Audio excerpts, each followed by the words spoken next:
Hello বন্ধুরা, চলে এসেছি নতুন ব্লগ নিয়ে। আজকে রবিবার মানেই তো মাংস, মাটন হোক বা চিকেন। আমরা কম বেশি বাঙালিরা সকলেই মাংস খেতে ভালোবাসি। তো এখন রান্না শুরু হয়ে গেছে। এখন প্রথমে আলুটা ভেজে নিচ্ছি। হালকা আঁচে লবণ হলুদ মাখিয়ে আলুটা ভেজে নেওয়া হচ্ছে। যে যেমন আলু খায় পরিমাণ মতো আলু নিয়ে নিতে হবে।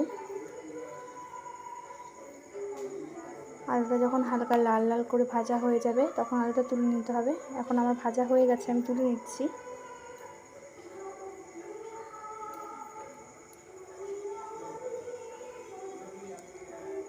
তারপর পরিমাণ মতো পেঁয়াজ রসুন কেটে নিয়েছি, দেখতেই পাচ্ছ তোমরা। আর যারা গোটা রসুন খেতে ভালোবাসো তারা গোটা রসুন দিয়ে দিতে পারো। আমি দেখে নিচ্ছি আমি কতটুকু করে কী পরিমাণ নিয়েছি। তারপর যেমন এখন আমরা জিরা সম্বারা দিয়ে দিচ্ছি, সাথে হালকা পেঁয়াজ, হালকা বলতে পুরোটাই পেঁয়াজ, কিছু রসুন দেব আমি। তারপর কিছুটা একটু কষানোর পর পেস্ট করে দিয়ে দিব, সাথে গোটা রসুনগুলোও দিয়ে দিব আমি।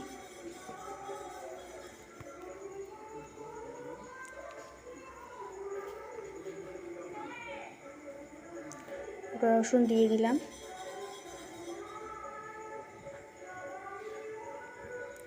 হালকা যখন পেঁয়াজটা লাল লাল হবে তখনই আমি মাংসটা দিয়ে দিব। আমি এখন মাংসটা দিয়ে দিচ্ছি।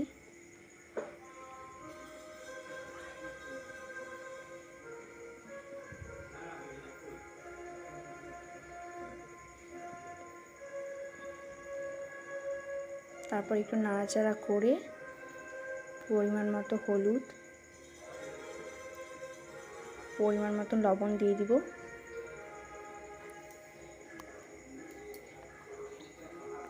দেখতেই পাচ্ছ আমি সব দিয়ে দিলাম। এখন নাড়াচাড়া করে সেদ্ধ হওয়ার জন্য ঢেকে দিব।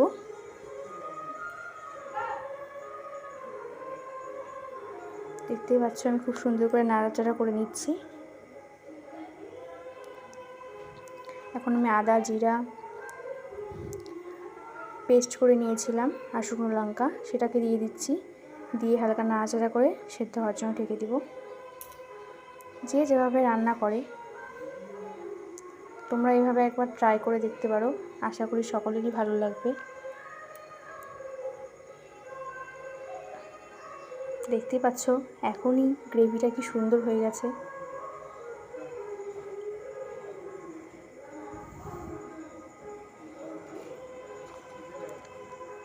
ঢেকে দিয়েছিলাম, সেটা তোমাদের দেখানো হয়নি। তারপর তুলে নিলাম, তুলে নেওয়ার পর দেখো। আর মাটন রান্না করতে একটু বেশি টাইম লাগে, কারণ সেদ্ধ হওয়ার ব্যাপার আছে। তারপর আমি আলুগুলো দিয়ে দিচ্ছি।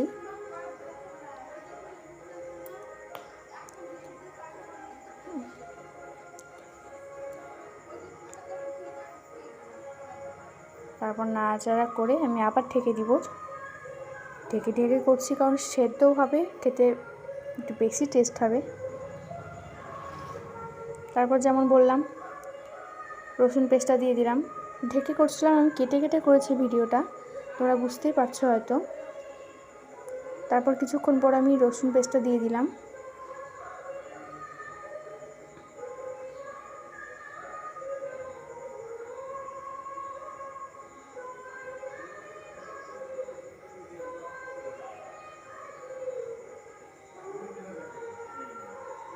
এটা আমার রেসিপি না, আসলে এটা আমার শাশুড়ির রেসিপি। সেই রান্না করছিলাম, ভিডিও করে দিচ্ছিলাম। দেখো কতটা টেস্টি হয়েছে। দেখে তো আর টেস্টি বোঝা যায় না, তাহলে খেতে হবে। তো তোমরা কিন্তু রেসিপিটা একবার ট্রাই করে দেখবে। তারপর তেলটা দিয়ে দিলাম।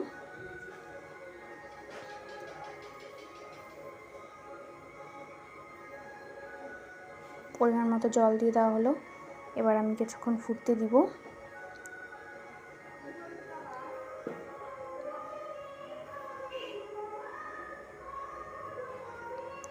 কিছুক্ষণ ফুটে যাওয়ার পর মাংসটাও সিদ্ধ হয়ে যাবে, তারপর তোমাদের দেখাবো। এখন আমি গরম মশলা দিয়ে দিচ্ছি।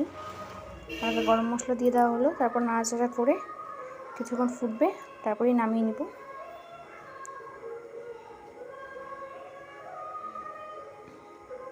দেখো কতটা টেস্টি লাগছে দেখতে, খেতেও হয়তো টেস্টি হয়েছিল অনেক। হয়েই এসেছে প্রায়, এখন আমি নামিয়ে নেব। দেখাচ্ছিলাম তোমাদের, দেখো কেমন হয়েছে। তারপর আমরা নামিয়ে নিলাম, হয়ে গেছে আমাদের মাটন।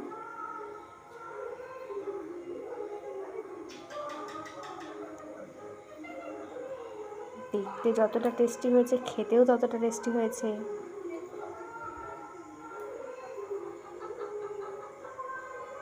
কি বন্ধুরা, ট্রাই করবে তো?